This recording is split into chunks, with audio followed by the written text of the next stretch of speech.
Eder, Mech, Pallister. Sono emerse nuove lesioni sul corpo di Liliana. Sebastiano, sei contento?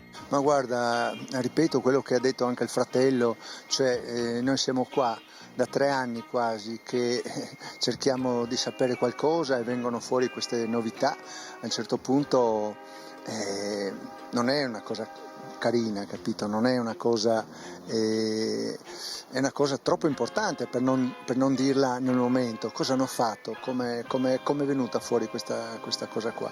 Cioè io vorrei sapere se è una lesione vecchia, se per dire può essere dimostrato che magari sia stata, io mi ricordo anni fa avevamo avuto un incidente con la moto, siamo finiti sotto un camion, Liliana è finita in ospedale un paio di giorni, però aveva una microfrattura al piede, insomma è stata a casa 20 giorni, però non so, forse questa vertebra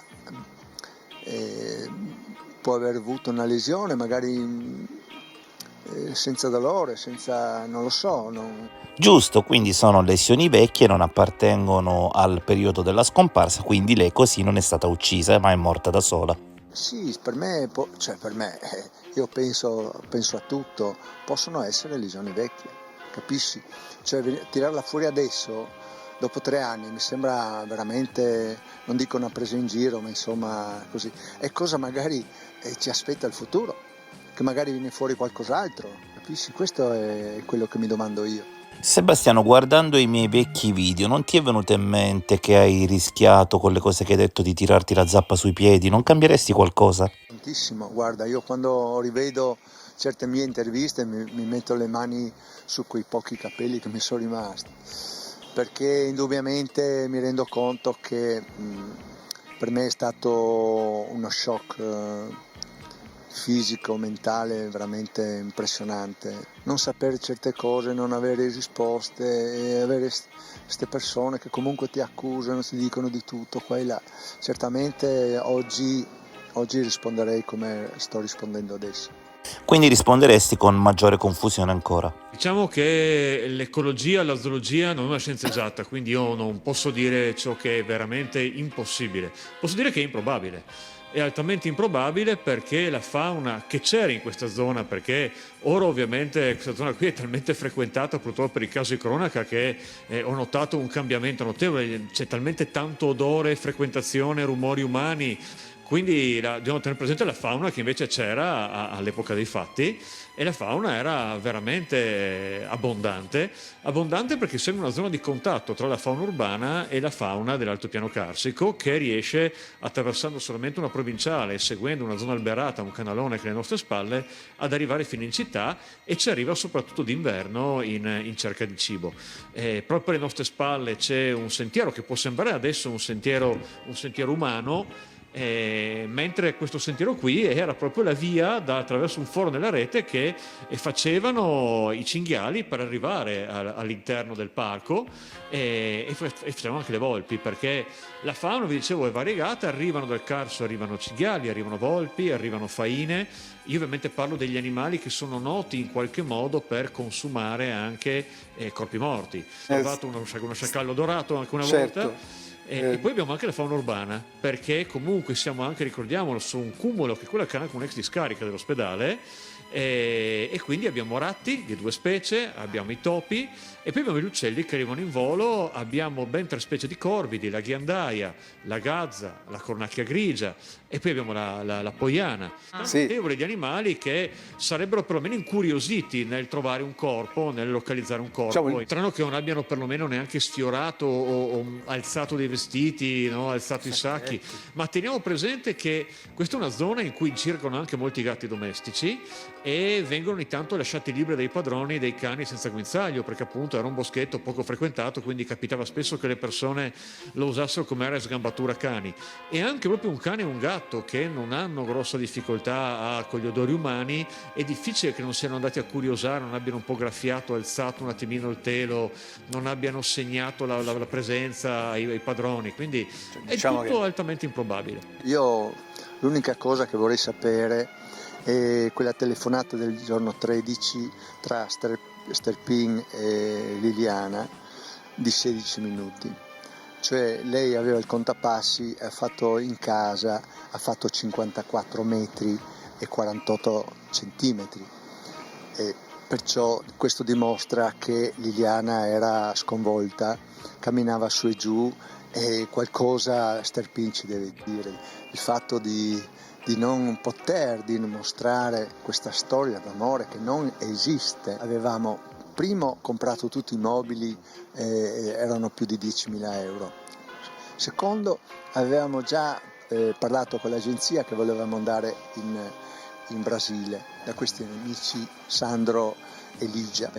Cioè Liliana non aveva nessuna intenzione di fermare la nostra vita assieme. Io non sono mai stato accettato dalla famiglia, specialmente la cugina e la famiglia erano veramente contrari al fatto che Liliana si sposasse con me. Io mi devo preoccupare di loro? Assolutamente no. Io posso dirti quello che ho vissuto io. Io ho vissuto il 13, eravamo mi pare in sauna in Slovenia e poi il pomeriggio siamo andati a cena dai nostri amici. Invito qualcuno, se ci ha visto litigare, di venire, io sono a disposizione.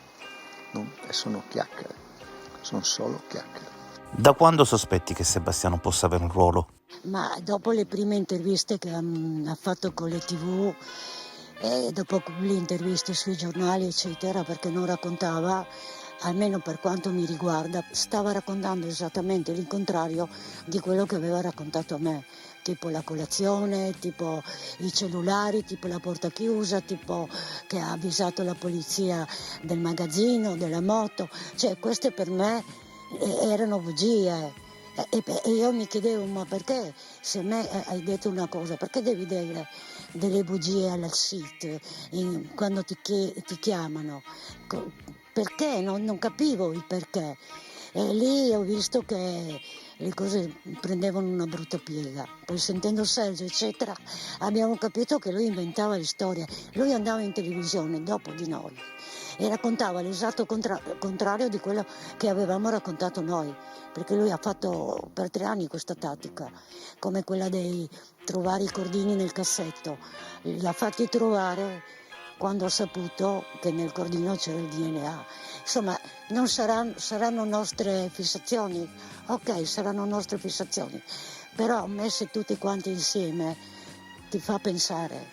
Io gli chiederei perché non mi ha mai affrontata, perché non mi hai mai, quando anche venuto a casa mia dopo le mie interviste, è andato da mia figlia a dire che io non dovevo più andare in televisione. Invece di dire questo a mia figlia, perché non me l'ha detto in faccia. Lui non vuole il confronto perché sa che lui non ha risposte sulle nostre domande, lui non ha risposte. E allora facciamo un appello a Sebastiano. Che racconti cosa è successo il 14 mattina e il 13 sera. Che racconti finalmente la verità. Eder. Mac Pallister. Ipoteticamente si parlava ieri che alle 9.03 la cella del telefono di Sebastiano aggancia appunto via Carducci a 3 minuti a piedi di distanza dal negozio della Wind. Si pensa che, visto che la Liliana da Piazzale Gioberti sparisce proprio dalla circolazione visiva di tutti, si può pensare anche che gli autobus che non l'hanno immortalata in nessuna telecamera, così è stato detto dagli inquirenti, si può pensare che lei abbia fatto anche il tragitto a piedi. Quindi dalle 8.46 orario che noi pensiamo, anche le dico francamente dal mio iPhone, io mi baso su questo e sulle telecamere, l'orario delle telecamere della caserma. Poi loro hanno arrotondato di 5 minuti in avanti. Se vogliamo anche le 8.50 orario della caserma dice che quella persona che attraversava le strisce sono 8.50. Dalle 8.50 a piedi con buon passo Liliana poteva essere alla Wind verso le 9.06, 9.10. Quindi si potrebbe pensare che loro due si siano incontrati, anche perché abbiamo sempre quel famoso argomento del cellulare dell'iPhone per la nipote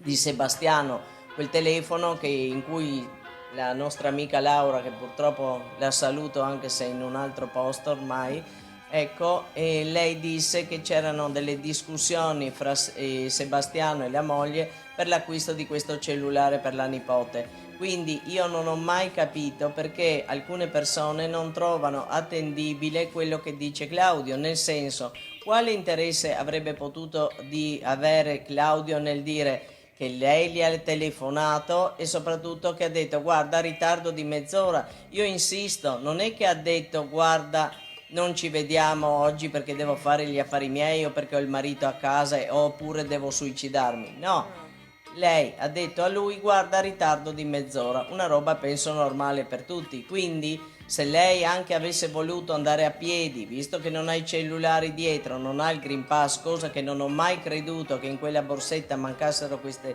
oggetti, lei volendo anche a piedi raggiungeva la Wind entro l'orario compatibile con la cella di Sebastiano. Liliana chiama Claudio alle 8:22, la telefonata mi sembra che dura 1 minuto e qualcosa, diciamo che alle 8:24 Liliana finisce la telefonata con Claudio. Alle 8:38 esce di casa, questo sempre in base ai telefoni, agli orari che lei passa, ci vogliono 3 minuti arrivare davanti alla caserma, soprattutto con quel passo che cammina lei, quindi normale direi, non cammina né veloce né lenta. Alle 8:41 infatti raggiunge la caserma e questo è un dato oggettivo, certo, perché viene immortalata dalle telecamere. Lei da là butta l'immondizia, passa, arriva in piazzale Gioberti dove quasi sicuramente viene riconosciuta dalla fruttivendola e da quel momento sparisce, ma se lei avesse voluto avrebbe potuto proseguire sia per il viale principale dove passano i bus che purtroppo non l'hanno immortalata, avrebbe potuto proseguire dritta dove gli inquirenti invece hanno sostenuto che lei andava a suicidarsi al boschetto, ma facendo quel tragitto avrebbe passato una caserma dei carabinieri, cosa che non si è mai rilevato alle telecamere della caserma dei carabinieri. Là avremmo potuto accertarci se Liliana è passata o non è passata di là, ma comunque tutta anche quella strada, proseguendo, avrebbe portato alla Wind nello stesso tempo di percorrenza.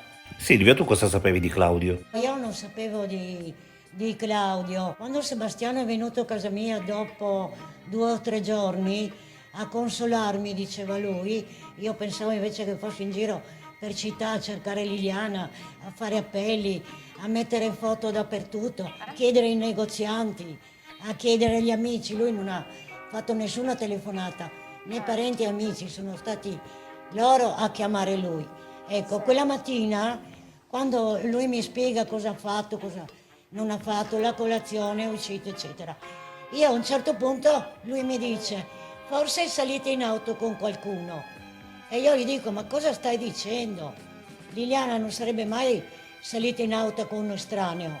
Poi ci penso un attimo e istintivamente, perché io non sapevo niente, gli chiedo, ma stai pensando a una amante? E lui risponde, sì, potevamo parlarne, forse sì, ne potevamo parlare. Sebastiano, secondo Silvia, avrebbe risposto se ne poteva parlare, ma in realtà questa frase in italiano non si è mai ben capito cosa potesse significare. Bisogna chiederlo a Sebastiano. Io sono rimasta male perché quando io gli ho parlato di un amante, lui come marito, visto che poi ha detto latte e miele, topoline, sempre insieme, felici, eccetera, io mi aspettavo una reazione da un marito preoccupato che mi dice, ma cosa stai dicendo? Liliana non può aver avuto un amante. Doveva arrabbiarsi con me. Invece lui era impassibile. Quindi l'impressione già in quel momento era che Sebastiano sapesse che cosa stava succedendo, sapesse di Claudio. Sì. Il mio compagno riceve una telefonata da Claudio. Verso le 2:30 Claudio gli telefona dicendo che sta provando a chiamare Liliana e che non riesce a trovarla, ma che comunque appunto ci sono cose veramente importanti che gli deve dire e se si possono trovare. Infatti lo faranno verso le 16:30 giù in centro città. Cosa ti riferisce Salvo di quell'incontro? Dice che appunto ha parlato con questo Claudio Starpin che io non conoscevo, ma che lui gli ha detto che è una cosa gravissima, che ne deve parlare di persona. e quindi logicamente il mio compagno, che comunque è una persona sempre disponibile e comunque anche abituato per lavoro, sempre ad ascoltare gli altri, a vedere le situazioni, è sceso in centro città e ha avuto questa comunicazione con Claudio, dove appunto gli spiegherà che lui ha questa relazione con Lilli e che nei giorni successivi avrebbero dovuto andare ad abitare insieme e lei avrebbe lasciato casa sua. Lui rimane onestamente piuttosto allibito, il mio compagno viene a casa portato da Claudio con la macchina e quando ritorna su, verso non so 17:20, quell'ora là, mi racconta a sua volta a me. Io appunto rimango anch'io allibita perché non potevo pensare di Claudio, di questo signore, ormai non mi interessa. No, e poi non erano, come dire, fatti miei. L'unica cosa ho detto, mandiamo un messaggio informale a Liliana per dire: guarda, c'ho questo regalino per te, vieni su a prenderlo, perché volevo, dico la verità, che venisse da sola per potergli chiedere delucidazione, anche che mi mandasse a quel paese dicendo non sono affari tuoi. Ecco, questa era proprio la verità. Dopodiché, appunto, dopo pochi minuti io mando alle 17:37 questo messaggio a Lilli. Dopo pochi minuti mi chiamerà il coniuge con il suo telefono dicendo che Lilli non è rientrata e dico: fa niente, glielo do domani, do stasera, quando vuole mi chiama ed è finita là. No, dice: guarda, sono preoccupato che non è rientrata, per favore scendi giù. E così è cominciata questa storia tra noi e Sebastiano, lui che rema contro, lui che parla e non so come spiegare la mia emozione, il mio essere. Non gli dirò di Claudio, non troverò una scusa del fatto che lei doveva incontrarsi con qualcuno, perché ho avuto sempre la percezione che lui parlasse di Liliana come di una persona a lui ormai sconosciuta. Lui comunque remava contro ogni cosa si diceva: chiamo l'ospedale, chiamo la polizia, chiamo qua, chiamo là, dobbiamo cercare, dobbiamo chiamare, chiamiamo i parenti, non chiamiamo i parenti. L'unica cosa che proprio poi là mi ha fatto sobbalzare veramente è quando io dico: dammi sto telefono che vediamo le chiamate, se qualcuno ha chiamato Lilli, vedo questo numero sconosciuto che ha chiamato e salvo che il mio compagno mi conferma che quello è il numero, perché logicamente lui lo conosceva. E dico: beh, chiamiamo sto numero, e lui dice: no, tanto sarà di un amico. Questo ancora più mi ha proprio convinto che non è il caso di dire nulla. L'unica cosa che lo abbiamo invitato più volte, dopo aver chiamato tutti gli ospedali che hanno detto che logicamente non c'è, ho chiamato la sala operativa, ho chiamato la polizia e loro mi hanno detto: venite quanto prima giù. Noi ce ne siamo andati veramente stressati e poi lui ci chiamerà nella tarda serata per scendere in questura. Io mi aspettavo appunto un'altra reazione, visto che poi lui nei mesi andava dicendo che ci vedevamo una volta all'anno, eccetera, ma io non voglio parlare di questo. Poi lui, proseguendo la narrazione di quella mattina, mi dice che è rientrato a casa alle 10, 10:30 e poi appunto nei mesi veniamo a sapere che l'ha detto anche all'albergatrice e nei mesi veniamo anche a sapere che era una sua abitudine, detto da Gabriella, e invece lui continua a mentire. Continua a dire che non è vero, che quella mattina non è rientrato a casa, ma lo dice invece che ha trovato la luce accesa anche. Cioè, se noi guardiamo tutte le sue interviste e prendiamo delle frasi da queste sue interviste, dove appunto dice se ne poteva parlare dell'amante, si poteva, Liliana è qui vicino, chissà quanto ho pianto, grazie che sei lassù. Insomma, se facciamo questo lavoro certosino e mettiamo assieme queste piccole parole, piccole frasi che lui ha detto in questi quasi 3 anni, è come una missione di colpa, secondo il mio punto di vista. Non è neanche indagato. E questo è un mistero. Certo che non è neanche indagato, è una cosa che ho pensato io in questi anni.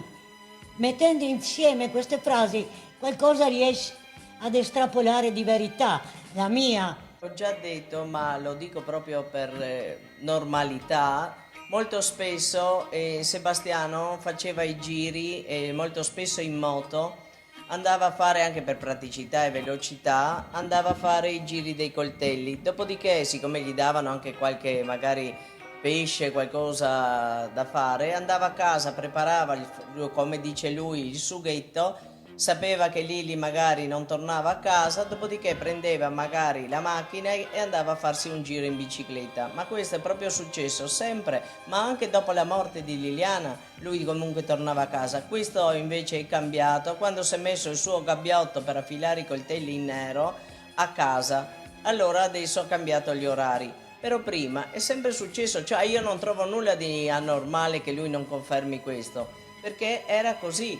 Quindi e per quanto riguarda invece gli orari del magazzino, ripeto, a me è sempre colpito che lui disse che alla moglie che in quanto lui sapeva già di fare il giro in bicicletta. E cosa succede? Intanto parte senza il caschetto, poi non parliamo per andare fino sul Carso, non è proprio cosa da lui. Si possono controllare tutte le fotografie di questa terra, lui ha sempre il caschetto in testa.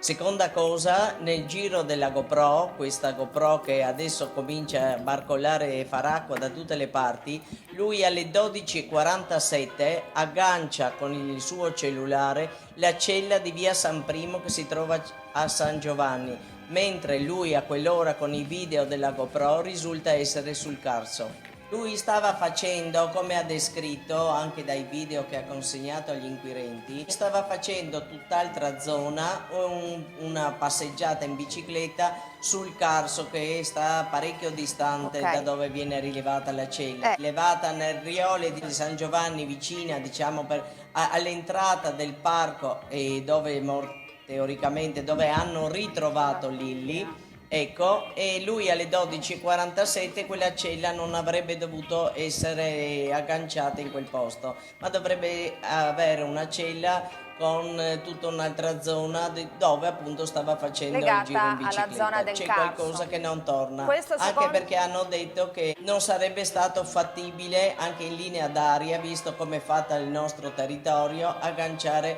perché c'è questo promontorio che non riuscirebbe a passare la linea, no?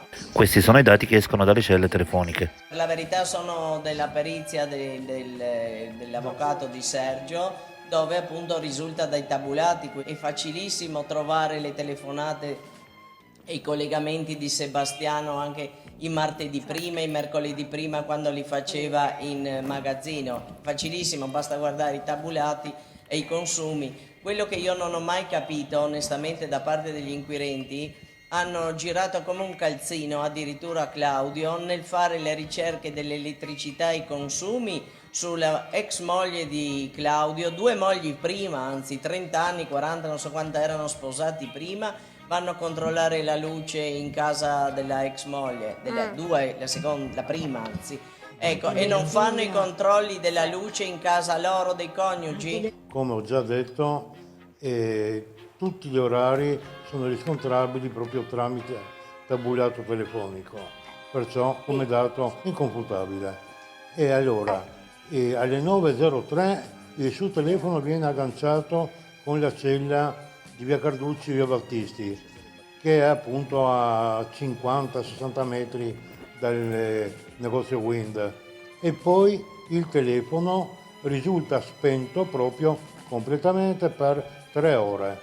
Lui 3 ore dice che è stato nel suo magazzino, studio, in via Donadoni, e il telefono le hanno ricevuto. Quindi in questa fascia oraria non fa nessun giro in bici. Invece inizia alle 12:13, 12:12. Adesso non ricordo di preciso quando inizia il primo video, che lui appunto consegna come alibi perfetto. E niente, e già là però inizia da dove? Non dal suo laboratorio, bensì da una piazza che sono 200 metri più sotto.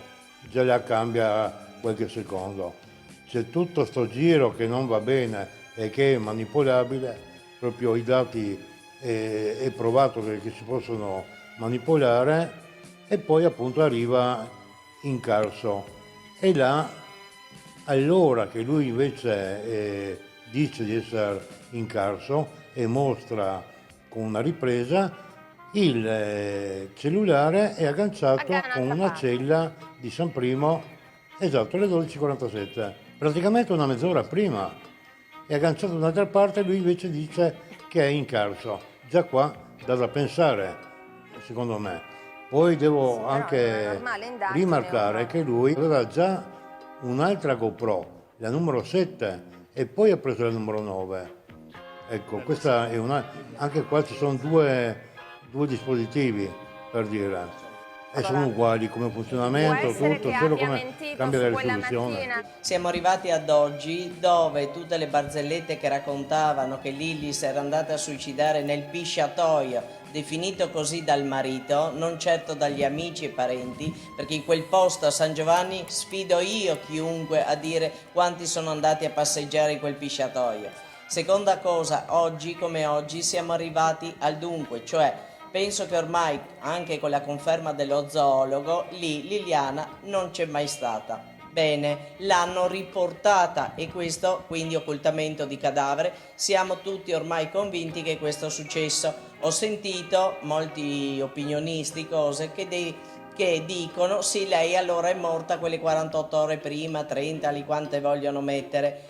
Ecco, allora io vorrei innanzitutto far ritornare la persona che era Liliana. Liliana non era pazza, Liliana era una persona pulita, era una persona intelligente, non soffriva di nessun imbuto emotivo e aveva già scelto. Mi parlano che lei è morta con la plastic bag suffocation. Benissimo, ma io lo traduco nella maniera triestina. Liliana è stata suicidata, quindi quel sacchetto che nessuno vuole esprimere è stato messo in testa dopo probabilmente questa aggressione, non colluttazione, perché Lilli io credo che non è riuscita neanche a alzare la mano perché è stata presa dalla sorpresa con chi era, non si aspettava che potesse mettergli le mani addosso. Viene aggredita, secondo il mio punto misero, ecco, casca in terra, perde non dico i sensi ma giù di lì, per finirla, e lei vedrà chi la uccide, lei la vedrà negli occhi chi la uccide, le viene messo il sacchetto in testa e la rimane, anche per non poi sporcare la macchina, parliamoci chiaro, Liliana è morta in un altro posto. Dopo, questo sono convinta io, certo non sono nessuno, ma il mio pensiero, per conto mio Lilli, anche quando la ritrovano, era freschetta come dicono, ma perché era fredda? Perché poi viene conservata all'obitorio a 12 gradi? Non è mai stato smentito, ce lo segnala anche il professor Fineschi in televisione. Quindi perché si continua a voler negare e voler accettare un suicidio che ormai non esiste? Adesso da indiscrezioni, sono indiscrezioni, benissimo, si parla della lesione della vertebra. Ma porca miseria, una vertebra non è che cammini e saltelli, ti metti i sacchi, porti l'immondizia come niente fosse, perché la vediamo davanti alle telecamere, una persona che cammina tranquilla con i sacchi. Signori, riflettete, questo è ragionamento, è buon senso e logica. Dopo andiamo ad approfondire tutte le cose indiziarie che troviamo nei fascicoli. Ci sono. Io non parlo solo di Sebastiano, Gabriella. Si può allargare. Sebastiano, la sera in cui suo figlio resta per strada con la macchina, ha appena parlato col suo amico amante delle api che si trova a 2 chilometri da Piergiorgio. Eppure non gli dice niente e parte lui. Com'è possibile? È una domanda un poco strana, mica io devo rispondere, dovrebbe rispondere lui, qualcuno dovrebbe chiederglielo. È molto più che strano, secondo me. E dire strano è un eufemismo. Molte delle cose che abbiamo scoperto erano nel faldone, bastava mettere un po' di buona volontà e cercare. I tabulati telefonici sono lì, nel faldone. Ebbene, ci sono delle persone che hanno perso notti intere a cercare di decifrarli. Ecco perché sono uscite tutte queste notizie amate, ma non aspettava delle persone farlo. Liliana Resinovic è scomparsa a dicembre 2022, dopo 2 settimane di ricerche. Il suo corpo è stato ritrovato in un boschetto vicino all'ex ospedale psichiatrico, non lontano dalla sua abitazione. Le circostanze del ritrovamento hanno immediatamente sollevato sospetti.